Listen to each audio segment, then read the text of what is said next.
MP में बगावत के डर से कांग्रेस ने घोषित नहीं किए उम्मीदवार। कांग्रेस के उम्मीदवारों की सूची पर ईडी और सीबीआई की भी नजर।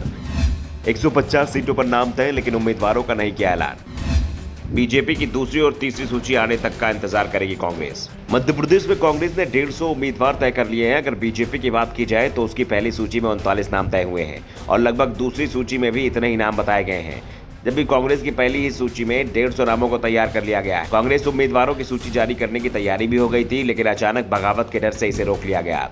दरअसल कांग्रेस को इस बात का डर लग रहा है कि अभी बीजेपी ने अपने ज्यादा उम्मीदवार घोषित नहीं किए हैं और अगर अभी कांग्रेस की सूची जारी की जाती है तो फिर पार्टी में बगावत खड़ी हो सकती है।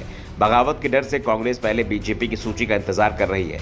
कांग्रेस नेताओं को इस बात का डर लग रहा है कि अगर अभी से उम्मीदवार घोषित कर दिया तो बीजेपी, बीएसपी, सपा, आप जैसी पार्टियों से कांग्रेस के बागी चुनाव लड़ सकते हैं। ऐसे में जिन सीटों पर ज्यादा दावेदार हैं वहां टिकट अंतिम दौर में घोषित करने पर विचार मंथन चल रहा है। खासतौर पर पार्टी इस बार अपने करीबी 20 से 25 विधायकों के टिकट काटने की तैयारी में है और जिस सीट से विधायक का टिकट कटेगा वो सीट सबसे आखिरी में तय की जाएगी, क्योंकि विधायक के बागी होने की संभावना सबसे ज्यादा बताई जा रही है। वैसे कांग्रेस नेता दिग्विजय सिंह उम्मीदवारों की सूची को लटकाने को लेकर कुछ और ही बयान देते रहे हैं। सिंह का कहना है कांग्रेस उम्मीदवारों की सूची इस बार बीजेपी और दूसरे राजनीतिक दलों से ज्यादा सीबीआई और आईटी की नजर है। जैसे ही कांग्रेस के उम्मीदवार घोषित किए जाएंगे, उम्मीदवारों के ठिकानों पर ईडी और सीबीआई की छापेमारी शुरू कर दी जाएगी। उम्मीदवार चुनाव प्रचार की जगह ईडी ऑफिस में बैठा हुआ दिखाई देगा, इसलिए उम्मीदवारों के नाम जल्दी घोषित करने का रिस्क नहीं ले रहे हैं। जिसे कांग्रेस का उम्मीदवार बनाया जाना तय हो गया है, उसे कमलनाथ ने इशारा दे दिया है और पार्टी के संभावित दावेदार से चुनाव प्रचार तेज करने को भी कह दिया गया है।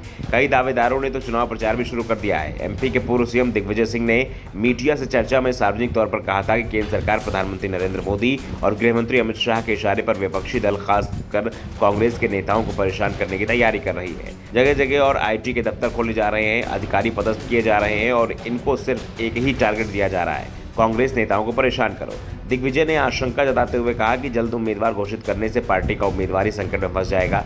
पार्टी की रणनीति सबसे पहले हारी हुई सीटों पर उम्मीदवार घोषित करने की है, यानी अभी वहां सत्ता पक्ष का विधायक है और ऐसी सीट पर उम्मीदवार पहले घोषित करने पर प्रशासन और तमाम जांच एजेंसियों के जरिए कांग्रेस उम्मीदवार पर कार्रवाई कराई जा सकती है और उन पर प्रेशर भी बनाया जा सकता है। ऐसे में अगर कांग्रेस का उम्मीदवार इसमें उलझा तो चुनाव प्रभावित हो सकता है, इसलिए कांग्रेस आचार संहिता लागू होने का इंतजार कर रही है। आचार संहिता लागू होते ही सत्ता पक्ष का दबाव प्रशासन से पूरी तरह से हट जाएगा, इसलिए हम इंतजार कर रहे हैं। कांग्रेस की ओर से कहा जा रहा है कि पहली सूची तैयार है, लेकिन इसे होल्ड पर रखा गया है और 25 सितंबर के करीब इसे जारी किया जाएगा या उसके बाद भी इसे करीब 10 दिन के लिए रोका जा सकता है। इस बीच पिछले दिनों बीजेपी से कांग्रेस में शामिल हुए करीब 3 से 4 दर्जन नेताओं को लेकर भी पार्टी ने अभी तक कोई फैसला नहीं किया है। बड़े बड़े काफिले को लेकर भोपाल में कांग्रेस दफ्तर पहुंचे इन नेताओं को टिकट दिया जाएगा या नहीं, इस पर अभी मंथन चल रहा है। वैसे इस बात को संकेत मिल रहे हैं कि दल बदल कर कांग्रेस में आए करीब 1 दर्जन नेताओं को टिकट दिया जा सकता है। Bureau report, the Navdarpan news.